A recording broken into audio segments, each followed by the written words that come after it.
Bom, e fitoplasma? O que é um fitoplasma? Quem me dá uma definição? De tudo que a gente viu aqui, fungo, e bactéria e vírus, fitoplasma é mais parecido com que tipo? Bactéria. Exatamente. Então, fitoplasma é uma bactéria sem parede celular e ela tem meio de penetração direto na planta? Não. Geralmente, quem coloca o fitoplasma dentro da planta? Um vetor. E, geralmente, quem é o vetor?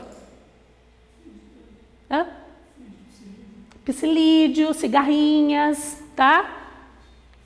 Então, fitoplasmas são bactérias sem parede celular e que eles se concentram nos vasos do floema das plantas. Geralmente, eles têm essa falta de forma definida, né, que a gente chama pleomórficos, porque eles não têm parede celular, mas tem alguns que têm essa forma espiralada, então são chamados de espiroplasmas. E isso são fotos de microscopia eletrônica, eu também não consigo ver aqui no microscópio de luz. E são colocados lá nos vasos do floema por cigarrinhas, ou psilídeos, né? E quais são os sintomas típicos causados por fitoplasma? Então aqui, ó, são duas plantas de manjericão. Essa daqui é uma planta sadia. Essa é uma planta afetada por fitoplasma. Primeira coisa, a planta fica nanica, pequena, enfesada, que a gente fala. Enfesada é subdesenvolvida. E ocorre um superbrotamento, ela está superbrotada, porque o fitoplasma causa uma alteração hormonal na planta, tá? Agora, pode ficar amarela ou às vezes avermelhada. Esse é o fitoplasma do vermelho, né, do milho. Então, o que ocorre na planta de milho? Ela fica subdesenvolvida. E nós percebemos, além do baixo tamanho, a diminuição drástica dos entrenós, tá? No início fica amarelada, depois vai ficando vermelha. E quando tem produção, ocorre assim, espigas pequenas e várias espigas. Então a gente vê um superbrotamento, várias espigas naquele lugar que era para ter só uma, tá?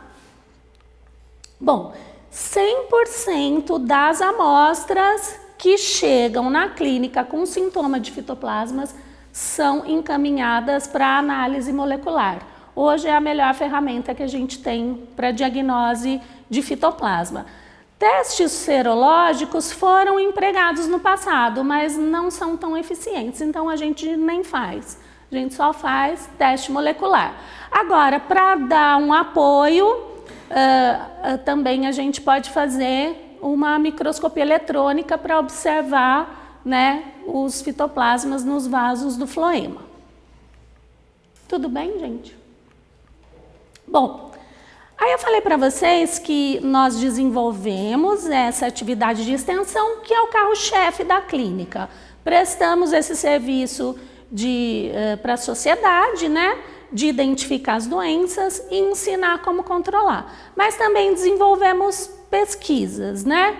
Geralmente essas pesquisas são relacionadas aos materiais que chegam na clínica. Então, para desvendar a etiologia de novas doenças, avaliar a eficiência de diversos métodos de controle, né? Geralmente controles assim, de manejo, controles alternativos, controles mais biológicos. Controle químico, geralmente a gente não faz mais, tá? Mas a clínica, a gente fala que é uma fonte inesgotável de pesquisa, porque quem trabalha na clínica tem que ter uma visão bem ampla, porque chegam materiais de todas as culturas, com todos os sintomas bem diferentes, né? Às vezes pode ser causado por uma doença biótica, às vezes pode ser causado por uma doença abiótica. Então, muitas vezes materiais que chegam na clínica são encaminhados e eles se tornam assuntos tanto de dissertações de mestrado como de teses de doutorado aqui do departamento. Bom, também desenvolvemos atividade de ensino, né? Então, nós ministramos aulas relacionadas à clínica, tanto para a graduação como para a pós-graduação. Oferecemos estágios supervisionados, de férias, profissionalizantes, TCC. Também recebemos estudantes e profissionais de outras instituições para estágios, treinamentos, né? Oferecemos prática profissionalizante que é destinada para pessoas já formadas. Então, às vezes a pessoa se formou, ou está estudando para um concurso, ou vai prestar para pós-graduação, ela tem um período ali, ela pode vir para a clínica, desenvolver um trabalho, pode ganhar uma bolsa por um período de 1 ano, pode ser estendido para mais 1 ano, tá? E outros projetos de pesquisa em geral. Essa foto eu acho interessante porque todo ano nós tentamos fazer um evento interno aqui do Departamento de Fitopatologia, que é um simpósio que começou de iniciação científica. Nesse simpósio, os alunos aqui que estão desenvolvendo os seus trabalhos, eles expõem cada um o que está fazendo, tem uma comissão que avalia cada trabalho e no final do evento é escolhido o melhor trabalho e esse vencedor ganha um prêmio, né? E esse simpósio começou de iniciação, mas começou a fazer tanto sucesso que hoje é tanto para iniciação como para pós-graduação, tá? Nesse ano de 2011 eu achei interessante porque todos eles eram estagiários da clínica. A Luciana, ela era estagiária de estágio não curricular, então, na época, ela era o braço direito aqui da clínica. A Renata fez o TCC, o Lucas fazia estágio supervisionado e a Ticiana já era profissional, fazia prática profissionalizante. Nesse ano, a vencedora desse evento foi a Luciana, com esse trabalho aqui. Então, ela testou o efeito de substâncias voláteis na inibição dos 2 principais patógenos que afetam cultivos hidropônicos, né? Esses voláteis, o que significa? Que ela pegou placas que tinham uma divisão no meio. Nesse lado de cá, ela colocou o meio de cultura e o disquinho do micélio, aqui de Tchelaviopsis, aqui de Pythium. Desse lado de cá, ela não colocou nem meio, nem fungo ou miceto e colocou um algodão embebido nos óleos essenciais que ela testou, né? Então, o melhor óleo, na realidade, foi esse óleo de alecrim e sem contato nenhum, ele inibiu só os voláteis, o desenvolvimento desses 2 patógenos. O Pythium foi mais sensível, né? Mas aqui, numa concentração menor, o Tchelaviopsis ainda cresceu um pouquinho, tá? Esse foi o trabalho da Renata. Ela testou um extrato de citros no controle da mancha bacteriana do tomateiro, né? Então, foi um trabalho muito bem desenvolvido, mas, infelizmente, o produto não ofereceu um controle muito bom, tá? Agora, pessoal, eu vou passar umas fotos e vocês vão me ajudar a identificar. São fotos que vieram nas consultas, tá? Então, vamos lá. Aqui nós temos frutos de jabuticaba com essa esporulação amarelo, alaranjada. E aqui nós temos um galho de eucalipto com uma esporulação parecida também, amarelo, alaranjada. O que vocês acham? É a mesma doença? Isso é doença biótica? Sim? Que doença? Fácil de ver? Sim. Que doença que é? Ferrugem. E por que eu coloquei jabuticaba e eucalipto na mesma foto? Sim, são mirtáceas. Então, são 2 plantas da mesma família. Se você pegar aquela esporulação, observar 400 vezes, você vai ver os uredósporos, né, do patógeno. Então, como são duas plantas da mesma família, elas são afetadas pela mesma espécie de Puccinia, que é a psídia que afeta mirtáceas. Então, por que é importante a gente saber isso? Então, eu tenho lá uma plantação de eucalipto na minha área. Aí o produtor vai vir falar para mim, Liliane, nossa, minha lavoura de eucalipto está lotada de ferrugem. Aí eu plantei soja do lado. Vai afetar minha soja. Tem problema? Ele tem real motivo para preocupação? Não, porque a ferrugem do eucalipto não afeta a soja. Mas e se ele tiver um pomar ali, com goiaba, jabuticaba, do lado da plantação de eucalipto? Aí ele tem que se preocupar? Tem, porque daí a mesma espécie vai afetar o pomar também, tá? E essa doença aqui, vocês já viram? É rúcula. Na face superior da folha, a gente vê tipo um embolhamento, assim, fica, né, bem assaltada, assim a gente fala. E daí quando você vira na página inferior, associada a essas bolhas, nós conseguimos observar uma esporulação branca. Alguém sabe que doença é essa? Hã? Não é míldio, mas você lembra de algum parente do míldio? Você já ouviu falar? É um oomiceto. Ninguém nunca ouviu falar dessa doença? Já viram? Às vezes você vai no varejão, você vê uma planta ali com esse sintoma. É um outro oomiceto, ninguém lembra? Não é míldio, mas é um oomiceto. Esse oomiceto se chama Albulgo cândida. E quando você vai... Aqui a gente observa essas lesões, essa esporulação no microscópio estereoscópico. E quando você faz uma lâmina, você vai ver estruturas arredondadas. Só que essas estruturas arredondadas também são esporângios, que são diferentes daquela arvorezinha do míldio. Mas o controle é semelhante, os produtos que controlam o outro. Agora, o que eu queria ressaltar é que o nome comum dessa doença é ferrugem branca. É uma ferrugem? Não é, gente, não tem nada a ver, é um oomiceto. Então, quando vocês forem conversar com um produtor, às vezes uma pessoa mais simples, muito cuidado com os nomes comuns que eles dão para as doenças, porque às vezes são coisas completamente diferentes, tá? Então, a gente tem que trazer a amostra e ter certeza de que doença que está afetando. Porque, por exemplo, uma ferrugem branca, né, no caso de um albulgo, se precisar de um controle químico, claro que em rúcula não tem produto registrado. Mas, digamos, se tivesse, hoje acho que, dependendo, a gente até tem que ver no Ministério, porque ele concedeu algumas extensões de uso. Então, alguns produtos que são registrados para alguma família da mesma planta podem ser aplicados em outra, né? A gente só precisa verificar isso. Então, se for aplicar, tem que ser um produto específico para o oomiceto. E produto que controla o oomiceto não controla fungo de maneira eficiente. São produtos bem diferentes, tá? Aqui é um viveiro de mudas de eucalipto. O produtor estava desesperado. E a hora que eu cheguei lá, eu entendi. Eu até fui para lá, porque o produtor estava muito preocupado.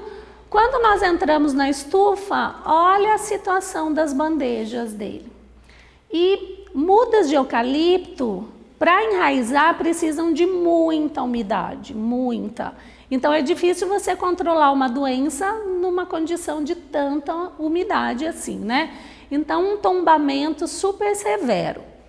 E quando você olhava mais de perto, vocês conseguem perceber aqui umas teias brancas, umas teiazinhas? Aí vocês batendo o olho assim e vendo essa teia, né? O que vocês começam a desconfiar? Então, ia desconfiar de um ácaro, um aracnídeo por causa da teia. E o tombamento? Que tipo de patógeno que causa tombamento? O que vocês acham?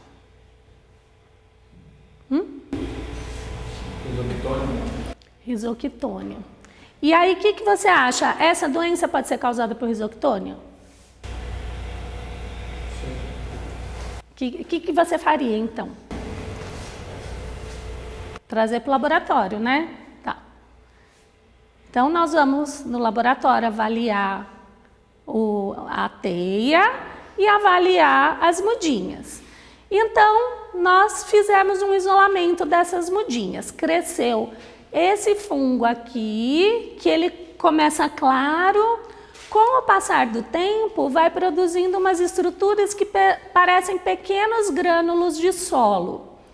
E você fazendo uma lâmina, observando no microscópio 400 vezes desse micélio aqui, você vê esse micélio mais robusto, ramificado em 90 graus, ele é pigmentado, né? Quando a gente fala pigmentado, ele fica meio marronzinho no microscópio, tá? Isso é risoctônio? É risoctônio. Então, risoctônio é o principal agente de dumping off em mudas de eucalipto. Mas e aquela teia lá? Tem a ver com risoctônio? O que vocês acham? Sim ou não? É risoctônia mesmo ou tem mais alguma coisa? O que vocês acham? Sim ou não? Sim. A risoctônia, quando ela tem um ataque muito severo, ela produz uma teia micélica. Quando você traz para o laboratório, você percebe, é diferente do micélio, não fica esse micélio típico que nós conhecemos, mas mesmo assim é um crescimento epifítico do micélio. Então, quando vocês observarem, já fiquem atentos, tá? Essa é uma produção de figo e era para exportação. E também o produtor estava muito preocupado porque ele tinha um contrato que ele precisava cumprir. E as plantas, algumas começaram a definhar, assim, ó. Então tinha umas plantas boas aqui atrás, mas algumas começavam a perder as folhas, definhar e morrer. Então nós fomos até a propriedade, né? Selecionamos uma planta com sintoma típico, né? Em estágio intermediário, porque ela ainda não está morta. E quando você tem plantas com sintoma de murcha, perda de folha, adianta eu olhar as folhas murchas? Não adianta, porque murcha é um sintoma reflexo. Quando tiver murcha, clorose, aquela folha toda amarela que não tem esporulação nenhuma, são sintomas reflexos. Provavelmente o patógeno vai estar na raiz ou no sistema vascular. Árvores com esse tipo de sintoma, a primeira coisa que a gente tem que fazer, você vai tirar a casca da região do colo da planta, aqui, ó, para ver se tem alguma podridão. Olha aqui, ó. Na mosca tem uma podridão, né? Então, aqui tem a podridão avançando para o tecido sadio. Quando nós retirávamos as raízes, nós víamos esse sintoma aqui. O que é isso aqui? Galhas. Quem causa galhas? Nematóide. Então, aqui, ó. Aqui, esse aqui é uma galha enorme, né? Eu, na realidade, nunca tinha visto uma galha desse tamanho. Mas é nematóide, mandamos até o professor Mário lá na nematologia identificar. E aqui nós fizemos isolamento dessa região de interface. E olha só quem apareceu. Então, esse funguinho que tem um corpo de frutificação super típico. Parece uma pera e tem um rostro bem longo. Esse fungo se chama Ceratocystis fimbriata e causa a seca da figueira, que é parecido com a seca da mangueira. Esse fungo, ele sobrevive no solo, só que ele também produz outros conídeos, né, que são enviados pelo vento, disseminados pelo vento.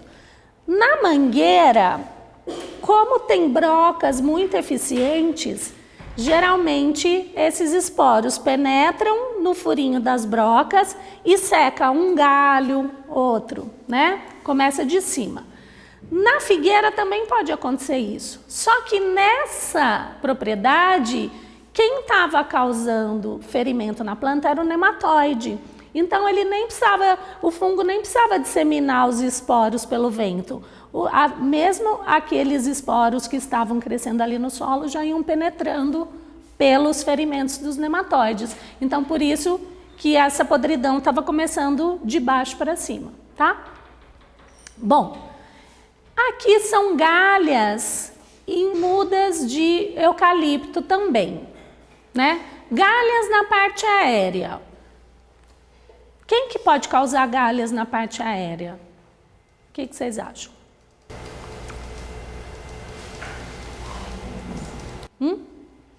Ó, nessa foto aqui, nós temos um indício do que pode ser. Nessa daqui. O que a gente vê aqui? Ó, o que é isso aqui? Orifícios, né? Então, vamos cortar aqui. Vamos ver o que tem dentro dessas galhas? Olha só o que tinha dentro. Uma vespinha. E na época, essa vespa não existia no Brasil ainda. Então, nós nos unimos com o pessoal da entomologia, né? E era um problema sério, né? Então, identificamos certinho e tivemos que avisar o Ministério da Agricultura que essa vespa já estava presente no Brasil.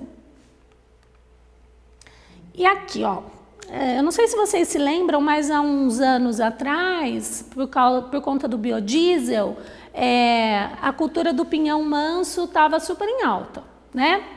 Então, nós recebíamos muitas amostras, porque várias instituições de pesquisa estavam fazendo experimentos, testando algumas variedades, e algumas eram muito sensíveis a uma série de problemas, né?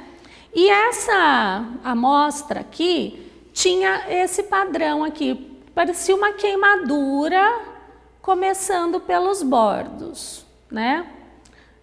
Simétrico, né? O que lembra isso aqui? Uma doença biótica ou abiótica? Abiótica, né? Só que aqui tinha umas cigarrinhas. O que vocês acham? As cigarrinhas tinham a ver com esse sintoma ou não? Era outra coisa. Então, aí, identificando, né? Nós mandamos identificar também certinho. Essa cigarrinha é fácil de identificar, mas é a cigarrinha empoasca. E você fazendo uma pesquisa sobre ela, você vai ver que quando ela suga a seiva da planta, ela injeta uma toxina. Então, esse sintoma não deixa de ser uma fitotoxidez, mas é causado pela toxina do inseto, tá? E esse sintoma, todo mundo já sabe o que é? Isso vocês têm que saber. Então, esse aqui é a lichia, né? Nos galhos das pontas da árvore, então, começa a aparecer essa distorção das folhas, né? E também parece uma camurça marrom. Tanto nas folhas, mas nos frutos também aparece essa camurça. A primeira vez que vocês têm contato com esse sintoma, vocês vão direto pegar essa camurça e fazer uma lâmina. Acho que é um fungo. Aí vocês vão ver que não tem nada nem parecido com fungo. Por quê? Porque quem causa esse sintoma é um microácaro. Então, esse microácaro vai sugar a seiva da planta, ele injeta alguma substância que faz a planta se modificar. Então, a planta produz essa camurça e assim ele consegue se abrigar e se reproduzir. Lichia é uma cultura nova no Brasil, a gente não tem muita informação, então o professor Gilberto de Moraes, aqui da escola, tem alguns orientados de pós-graduação só para estudar esse ácaro. De uma maneira geral, o que nós podemos recomendar? Porque no estado de São Paulo, principalmente, está um problema muito sério. Muita gente, ninguém consegue produzir mais lichia. Então, vai podar essas partes afetadas da planta, cuidado para fazer uma poda equilibrada, né? Ah, mas tem só sintoma mais desse lado da árvore, mas não é adequado. Então, você tem que fazer uma poda equilibrada da árvore, retirando os sintomas. A hora que acabou de podar, tira o material podado de longe da árvore. Amarra num saquinho plástico, joga fora, tal. Mas não pode deixar lá, porque senão o ácaro vai voltar para a árvore e ele gosta dos ponteiros novinhos, brotações novas, tal. E hoje, apesar de não ter registro, num caso mais sério, também para proteger, você pode aplicar um fungicida à base de enxofre. O fungicida à base de enxofre é liberado para agricultura orgânica e ele tem efeito sobre certos ácaros. Então, toda vez que um ácaro for sensível ao enxofre, prefiram aplicar o enxofre. E aí nós guardamos, né, os inseticidas sistêmicos para aqueles ácaros que não são sensíveis ao enxofre, porque senão é muito fácil para o ácaro ficar resistente ao inseticida sistêmico, tá? E esse é o nome desse ácaro. Bom, pessoal, o que eu tinha para apresentar era isso. Aqui está o e-mail da clínica, o nosso site. Alguém tem alguma dúvida? Quer perguntar alguma coisa? Tudo bem? Então, obrigada. O Antônio vai fazer a chamada.